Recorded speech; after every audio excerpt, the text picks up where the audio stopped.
नमस्कार दोस्तों। साइंटिस्ट का मानना है कि अर्थ का फॉर्मेशन 4.5 बिलियन ईयर्स पहले हुआ था और अर्थ पर लाइफ का ओरिजिन अराउंड 3.5 से 4 बिलियन ईयर्स पहले हुआ था। वेस्टर्न ग्रीनलैंड में साइंटिस्ट को 3.7 बिलियन ईयर्स ओल्ड रॉक्स मिले थे, जिसमें से बायोजेनिक कार्बन सिग्नेचर मिलते हैं। मतलब लिविंग ऑर्गेनिजम्स के थ्रू जो कार्बन बनता है उसके ट्रेसेस मिलते हैं। इन ट्रेसेस में प्लांट्स, एनिमल्स और माइक्रो ऑर्गेनिजम्स के रेस्पिरेशन, डीकम्पोजिशन या अदर मेटाबॉलिक एक्टिविटी से जो कार्बन डाइऑक्साइड रिलीज होता है वो भी हो सकता है। 2015 में भी वेस्टर्न ऑस्ट्रेलिया में 4.1 बिलियन ईयर्स ओल्ड रॉक्स मिले थे, जिसमें से लिविंग ऑर्गेनिजम्स के रेमिनेंट्स मिलते हैं। लेकिन अर्थ पर लाइफ का ओरिजिन कैसे या किस तरह से हुआ, ये आज तक बहुत बड़ी एक मिस्ट्री है और इस मिस्ट्री को सॉल्व करने के लिए बहुत सी थियरीज दी गई है और कुछ एक्सपेरिमेंट्स भी किए गए हैं। तो इस वीडियो में हम ऐसे ही कुछ ओरिजिन ऑफ लाइफ की थियरीज के बारे में जानेंगे। तो सबसे पहले हम बात करेंगे थियरी ऑफ स्पेशल क्रिएशन की। इस थियरी के अनुसार अर्थ पे लाइफ का ओरिजिन किसी सुपरनेचुरल या डिवाइन फोर्सेस की वजह से हुआ था। सभी रिलीजन्स के अपने अपने कंसेप्ट्स हैं। जैसे कि हिंदुइज्म में माना जाता है कि सारी दुनिया, mountains, oceans, reverse, plants, humans और एनिमल्स सभी के क्रिएटर ब्रह्मा जी हैं। उसी तरह से क्रिश्चियनिटी और इस्लाम में माना जाता है कि गॉड ने यूनिवर्स, अर्थ, रिवर्स, माउंटेन्स, प्लांट्स और ह्यूमन बींग्स को 6 डेज में बनाया था। बुक ऑफ जेनेसिस के अनुसार गॉड ने फर्स्ट डे को लाइट का क्रिएशन किया, मतलब डे और नाइट को सेपरेट किया। सेकेंड डे को स्काई का क्रिएशन, थर्ड डे को अर्थ, प्लांट और ट्रीज, फोर्थ डे को सन, मून और स्टार्स, फिफ्थ डे को सी क्रिएचर्स और बर्ड्स एंड सिक्स्थ डे को लैंड एनिमल्स और अपने ही इमेज में फर्स्ट मैन एडम को बनाया। फिर बाद में जिसकी एक रिब से फर्स्ट वुमन ईव को बनाया। इस थियरी का कहना है कि सभी लिविंग ऑर्गेनिजम्स उसी फॉर्म में बनाए गए थे जिस फॉर्म में वो आज प्रेजेंट है, और साथ में ये भी कहती है कि डाइवर्सिटी ऑफ लाइफ जैसी आज है पहले भी वैसी थी और फ्यूचर में भी वैसी ही रहेगी। मतलब स्पीसीज का कोई भी एक यूनिवर्सल कॉमन एंसेस्टर नहीं है। तो ये थियरी इवोल्यूशन थियरी को भी कम्प्लीटली रिजेक्ट करती है। ये theory of special creation religious faith पे बेस्ड थी और इसका कोई साइंटिफिक एक्सप्लेनेशन भी नहीं था, तो इसलिए इस थियरी को वाइडली एक्सेप्टेंस नहीं मिला। अब बात करते हैं थियरी ऑफ पेंसपर्मिया की। 5th सेंचुरी BCE में एक ग्रीक फिलोसोफर थे एनाक्सागोरस, जिन्होंने फर्स्ट टाइम पेंसपर्मिया हाइपोथेसिस को प्रपोज किया था। उनका कहना था कि यूनिवर्स में लाइफ हर जगह एग्जिस्ट करती है और वो स्पेस डस्ट या कॉस्मिक डस्ट, मीटेरॉइड्स, एस्टेरॉइड्स और कॉमेट्स के जरिए एक लोकेशन से दूसरे लोकेशन पर डिस्ट्रीब्यूट होती रहती है। तो ये थ्योरी ये कहती है कि जरूरी नहीं कि लाइफ अर्थ पे ही ओरिजिनेट हुई हो सकता है कि लाइफ किसी और सोलर सिस्टम या प्लेनेट पे डेवलप हुई हो और एस्टेरॉइड या स्पेस डस्ट में ट्रैप होकर यहाँ आई हो। इस थ्योरी के हिसाब से अगर कुछ ऐसे माइक्रोस्कोपिक ऑर्गेनिजम्स है जो स्पेस में एक्सट्रीम एनवायरनमेंट्स में भी सर्वाइव कर सकते हैं, वो स्पेस डेब्रिस में ट्रैप होकर दूसरे प्लेनेट पे आ सकते हैं और उससे लाइफ इवॉल्व हो सकती है। कार्ल जिमर, जो कि एक पॉपुलर साइंस राइटर और जर्नलिस्ट हैं, उनका भी ऐसा ही ओपिनियन था कि RNA क्रिएशन के लिए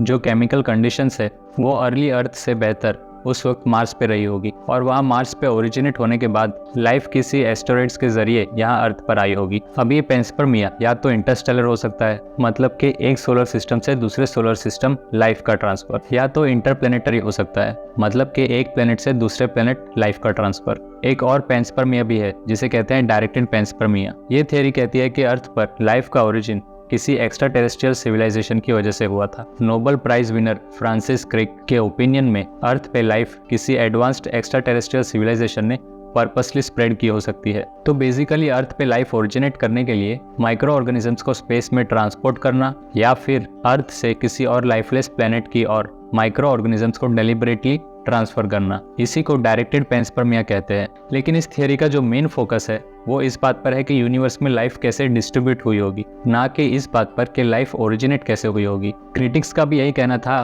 कि ये पेंसपर्मिया थियरी इस क्वेश्चन को आंसर नहीं करती कि अर्थ पर लाइफ का ओरिजिन कैसे हुआ था, बल्कि वो इस क्वेश्चन को किसी और सेलेस्टियल बॉडी पे शिफ्ट कर देती है। अब बात करते हैं थियरी ऑफ स्पॉन्टेनियस जनरेशन की। तो इस थियरी के हिसाब से कुछ सर्टेन कंडीशंस में नॉन लिविंग मैटर से भी लाइफ इमर्ज या ओरिजिनेट हो सकती है। ये एक एंशिएंट थियरी है जब ऐसा लगता था कि लाइफ बिना किसी प्री एग्जिस्टिंग लाइफ के डिकेइंग और रॉटिंग मैटर, मड या स्टेगनेंट वाटर में से ओरिजिनेट हो सकती है। फॉर एग्जाम्पल, जैसे कोई पॉन्ड या रिवर है तो उसमें नेचुरली फ्रॉग्स और फिश का ओरिजिनेशन या रॉटन मीट में से फ्लाइज और इंसेक्ट्स का ओरिजिनेशन हो सकता है। हालांकि स्पॉन्टेनियस जनरेशन की theory life from seeds, eggs या प्री एग्जिस्टिंग पेरेंट को इंक्लूड नहीं करती। मतलब ये theory natural process of reproduction, development from eggs या ग्रोथ फ्रॉम सीड्स को इंक्लूड नहीं करती। 1668 में एक इटालियन फिजिसिस्ट और बायोलॉजिस्ट फ्रांसिस्को रेडी इस थियरी को टेस्ट करने के लिए एक एक्सपेरिमेंट करते हैं। वो 3 जार्स में फ्रेश मीट रखते हैं, जिसमें से एक जार को वो ओपन रखते हैं, एक को क्लॉथ से कवर करते हैं जिससे कि एयर फ्रीली पास हो सके, और एक जार को कम्प्लीटली एयर टाइट कर देते हैं। कुछ टाइम बाद वो नोटिस करते हैं कि जो जार ओपन था वो फ्लाइज को अट्रैक्ट करता है, जिसकी वजह से जार के अंदर मैगेट्स प्रोड्यूस होने लगते हैं, जो बाद में फ्लाइज में कन्वर्ट हो जाते हैं। जिस जार को क्लॉथ से कवर किया था उस क्लॉथ के एक्सटीरियर सरफेस पे मैगेट्स प्रोड्यूस होने लगे थे, पर वो फ्लाइज में कन्वर्ट नहीं हो पाए। और जिस जार को कम्प्लीटली एयर टाइट रखा था उसमें कोई भी मैगेट्स प्रोड्यूस नहीं हुए, क्योंकि कोई भी फ्लाइज अंदर जा ही नहीं सकती थी। तो इससे ये पता चला कि जो मैगेट्स थे वो फ्लाइज के एग से क्रिएट हुए थे, ना कि मीट से, जैसा कि स्पॉन्टेनियस जनरेशन की थियरी में बताया जा रहा था। जो मीट है वो मैगेट्स के लिए सिर्फ न्यूट्रिशन का काम करता था, जिससे वो बाद में फ्लाई में कन्वर्ट हो जाते थे।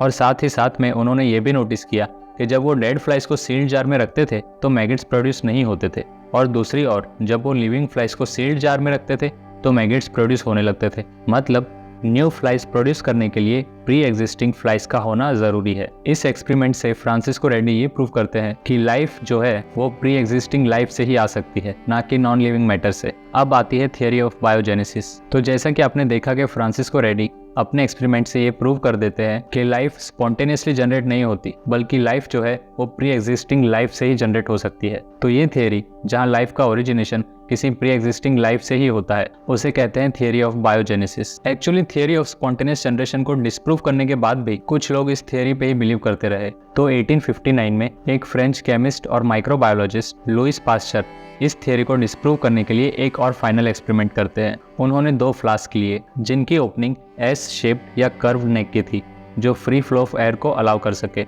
उन दोनों फ्लास्क को मीट ब्रॉथ से फिल किया, एक ऐसा लिक्विड जिसमें माइक्रो ऑर्गेनिजम्स की ग्रोथ के नेसेसरी न्यूट्रिएंट्स होते हैं। बाद में दोनों फ्लास्क में प्रेजेंट ब्रॉथ को बॉईल किया, जिससे उसमें जो भी एग्जिस्टिंग माइक्रो ऑर्गेनिजम्स है वो सब मर जाए। कुछ टाइम बाद वो नोटिस करते हैं कि जब तक दोनों फ्लास्क में एस शेप्ड नेक अटैच थी तब तक ब्रॉथ में कोई भी माइक्रो ऑर्गेनिजम्स प्रोड्यूस नहीं हुए, क्योंकि वो बैंड कर्व नेक में ही ट्रैप हो जाते थे। फिर जब वो एक फ्लास्क की कर्व नेक को रिमूव करते हैं तो कुछ वक्त बाद उस फ्लास्क में माइक्रो ऑर्गेनिजम्स प्रोड्यूस होने लगते हैं, और दूसरा फ्लास्क जिसका कर्व नेक अभी भी अटैच्ड है उसे वो टिल्ट करते हैं, तो उसमें जो ब्रॉथ है वो कर्व नेक की वॉल्स के कांटेक्ट में आता है और उसमें भी माइक्रो ऑर्गेनिजम्स प्रोड्यूस होने लगते हैं।